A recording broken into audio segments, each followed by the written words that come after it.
Tabela de fretes é viável em um país do tamanho do Brasil? A gente fala mais sobre esse tema. Inscreva-se no canal YouTube Paracatu Rural, compartilhe os vídeos com seus amigos.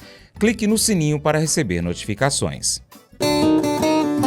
Transporte.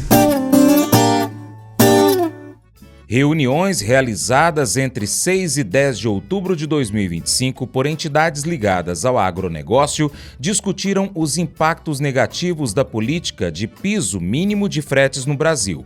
Segundo os participantes, a metodologia adotada desde o ano 2018 é considerada desatualizada e não reflete a rentabilidade do transporte, o que gera custos elevados e pressão inflacionária, especialmente nos setores agrícola e de proteína animal.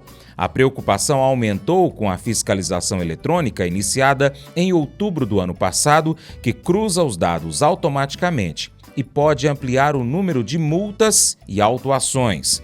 Além disso, há insegurança jurídica, porque a constitucionalidade da tabela de fretes ainda não foi julgada pelo STF.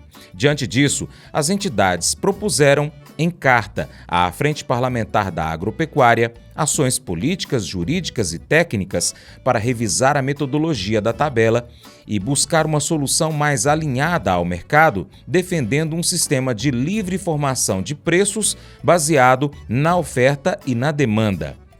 Diante dessas demandas, muitos se perguntam: é justo, em um país do tamanho do Brasil, ter um valor fixo para os fretes? Tiago Pera, professor da Exalc-USP, faz uma reflexão sobre o assunto em conversa com o jornalista Estevão Damásio, da CNA, Confederação da Agricultura e Pecuária do Brasil. De volta no bloco anterior, você acompanhou, nós centramos mais na questão jurídica que envolve o tema, argumentos, embate no Supremo Tribunal Federal. Agora, estou aqui com o Tiago, nós vamos abordar a questão técnica. Tudo bem, Tiago? Olá, Estevão, tudo bem? Joia? Prazer recebê-lo aqui. Tiago, você acha que é possível esta tabela que tenta, digamos, capturar custos médios nacionais num país tão heterogêneo como o Brasil?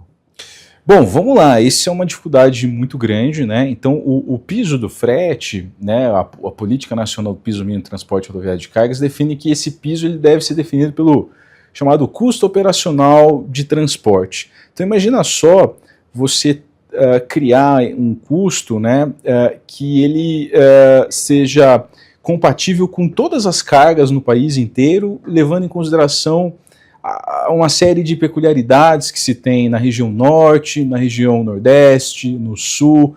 Então, do Oiapoque ao Chuí, é difícil padronizar. Então, esse é um grande desafio que se tem, e aí o desafio, muitas vezes, até do regulador, né, é equacionar esse vamos dizer assim, trade-off entre você ter um piso do frete que leve em consideração essas peculiaridades, só que para você levar em consideração todas essas peculiaridades, isso vai demandar um sistema extremamente robusto de tecnologia de informação, né, de fiscalização, de muitas equipes, né? Então muitas vezes opta-se por um modelo mais generalista para tentar contemplar o máximo possível dentro dessas generalidades, né? E ocorre que muitas vezes há distorções, né? Então é difícil você criar um padrão único para todo o Brasil, né? Então o Brasil, que é um país com uma grande heterogeneidade de infraestrutura, de dimensões continentais, né? Então que tem densidades viárias muito distintas entre os estados, que tem qualidades de rodovia muito distintas entre as regiões, né? Então isso cria dificuldades operacionais aí. De certa forma, essa sua argumentação técnica, o Tiago se debruça sobre isso, especialista em logística em nível nacional, em transporte, enfim. Esse raciocínio do senhor vai ao encontro que nós abordamos muito no bloco anterior, que talvez seja uma argumentação muito sólida que a própria CNA utiliza quando entrou com a ação direta de inconstitucionalidade no Supremo, a de que o mercado é livre. O próprio mercado se adequa às necessidades e essas peculiaridades que o país apresenta. É mais ou menos esse o raciocínio? Isso, hoje basicamente, né, o piso ele constrói uma metodologia que ela é de nível nacional, né, e muitas vezes é difícil captar essas peculiaridades existentes, né, então ao você criar né, uma condição generalista, você está penalizando alguém, né? Então, alguém que é bastante eficiente, que não está enquadrado naquelas condições ali estabelecidas, né, acaba sendo prejudicado nesse contexto, né? Quem está na ponta ali, Thiago, eu sei que vocês têm muitos dados, compilam lá na USP, no quadro onde você atua. Quais hoje, para que a pessoa possa entender, são os principais fatores, por exemplo, que pressionam o custo, especialmente do caminhoneiro? Vamos lá, basicamente é o seguinte, né? Da mesma forma que o produtor rural ele tem o seu custo de produção, o motorista, né, ele tem o seu custo de produção também ali com o caminhão, né? No caso, a produção dele é o serviço de transporte de um ponto A para um ponto B, né? De pegar a soja que está ali no campo e levar para um terminal ferroviário, para um terminal portuário. E basicamente esse custo a gente pode dividir ele em custos fixos e custos variáveis, né? Então assim, custos fixos, aqueles que independem da utilização do caminhão, igual ao nosso carro. Independente de você utilizar ou não, você tem esses custos. A gente está falando lá de depreciação do seu carro, né? Então o seu carro sempre está sendo depreciado. Desgaste, né? Os impostos, né? Então você tem que pagar o IPVA do seu carro, né? Todo ano, independente de você utilizar ou não. O seguro, né? E aí você tem outros elementos como o custo variável. O que são esses custos variáveis, né? São aqueles custos que variam conforme você utiliza o seu caminhão. É a mesma coisa do carro. Então, quanto mais você usa, maior esse custo. E o principal é o diesel, né? É o custo do combustível. Hoje, para a gente ter uma ideia, um caminhão de soja, ele consome por volta de 2 km, ele performa 2 km a cada litro de óleo diesel. Né? Então, se a gente pega aquele... Esse dado é relevante. Em média, o caminhoneiro percorre 2 km, ele já gasta 1 litro. É 1 litro de diesel para cada 2 km? Cada 2 km, exatamente. Então é um transporte que ele tem uma baixa eficiência energética, né? Então você tem um custo com combustível muito alto. Hoje, basicamente, o custo com diesel, né, para as longas distâncias representam aproximadamente 40% do custo total de transporte. Né? Dependendo da rota, dependendo do tipo de caminhão, pode até chegar a 50%, né? É muita coisa. Né? Então, só para a gente ter uma ideia, vamos pegar aqui uma rota bem típica aí do agronegócio, ó. A região central do Mato Grosso para Santos, 2.000 quilômetros. Então, nessa rota, um caminhão ele consome 1.000 litros de diesel para movimentar ali por volta de 48 toneladas. Né? Então, o impacto é alto ali nessa questão do diesel, né?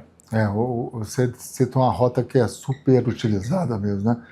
O coração do Brasil, o Centro-Oeste, que apresenta níveis de produtividade altíssimos, tem de desovar isso, especialmente para exportação, Porto de Santos. Além disso, né, dentro dessa estrutura de custo de transporte, nós temos, dentro do custo variável, manutenção, né, do caminhão, pneus, né? Pneus é um gasto bastante relevante, porque um caminhão, né, ele tem ali 2 a 4 pneus por eixo. Então, se a gente pega um caminhão típico aí de 9 eixos, que é bem utilizado, principalmente no Mato Grosso, né?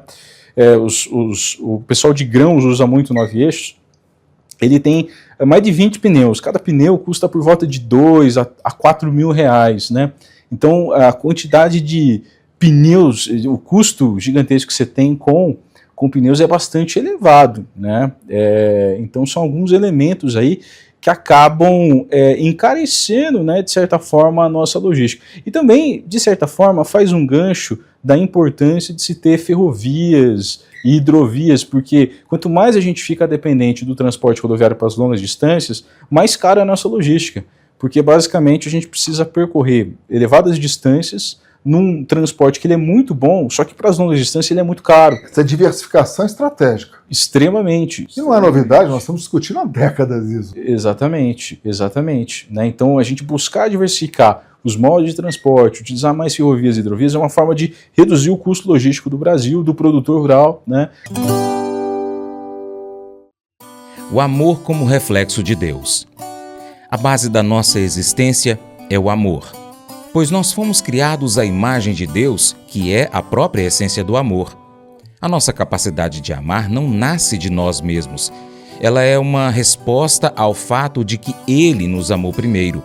Fomos colocados na terra para aprender a amar a Deus e ao próximo. Você só pode dar o que recebeu.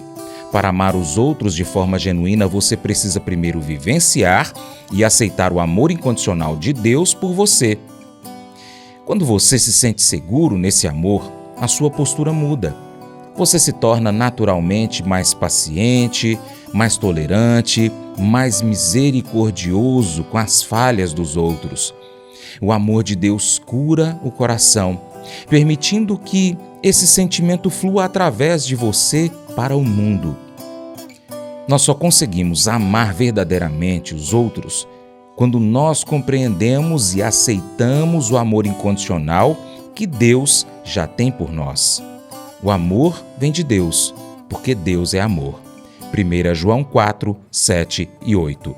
Leia a Bíblia, aprenda a amar o seu irmão, aprenda a amar a Deus. Que Deus te abençoe e até o próximo encontro. Tchau, tchau.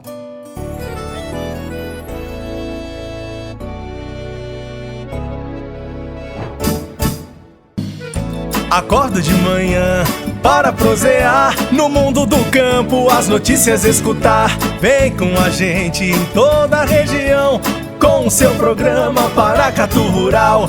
Tem notícias, informação e o mais importante, sua participação. Programa Paracatu Rural, programa Paracatu Rural.